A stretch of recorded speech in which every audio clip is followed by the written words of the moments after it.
দেখো এখানে কি লেখছে, একটি দোকানে জানুয়ারি মাসে ৩৬,২৯৫ টাকার চকলেট, ১৩,৭২০ টাকার বিস্কুট এবং ১৪,৮৫৩ টাকার চানাচুর বিক্রয় হয়। ওই দোকানে সর্বমোট কত টাকার জিনিস বিক্রয় হয়? তাহলে এগুলো তো বিক্রয় হয়েছে সবগুলাই। এখানে কী বলছে, সর্বমোট। যখন কোনো অঙ্কে মোট পরিমাণ জানতে চাবে তখন আমাদের কী করতে হবে, যোগ করতে হবে। তাহলে আমরা এখানে যোগ করব। এখানে যে চকলেটের সংখ্যা, বিস্কুট এবং চানাচুর বিক্রির সংখ্যা আমরা যোগ করব। তাহলে কীভাবে করব দেখো, আমরা প্রথমে লিখব চকলেট বিক্রি হয় ৩৪,২৯৫ টাকার, বিস্কুট বিক্রি হয় ১৩,৭২০ টাকা, চানাচুর বিক্রি হয় ১৪,৮৫৩ টাকা। এবার আমরা যোগ করব, তাহলে মোট বিক্রয় পরিমাণ বাড়ে আসবে।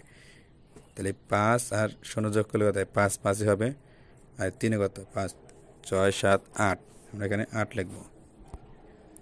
এবার ৯ আর ২ কত, ৯ ১০ ১১, আর এই ৫-এ ১১ ১২ ১৩ ১৪ ১৫ ১৬, ১৬ কত হবে, ৬ হাতে থাকবে ১, এই ২ আর ৭-এ কত ৮, ৯ ৯ ৮-এ কত ৮, ৯ ১০ ১১ ১২ ১৩ ১৪ ১৫ ১৬ ১৭, আর হাতে রাখে ১৮, ১৮ ৮ হবে, হাতে থাকবে ১, ৪ আর ৩-এ কত ৭, হাত ৪-এ কত ৭, ৮ ৯ ১০ ১১, আর হাতে রাখে ১২, ১২ কত হবে ২, হাতে থাকবে ১, ৩ আর ১-এ ৪, আর ১-এ ৫, আর হাতে রাখে ৬, ৬ হবে।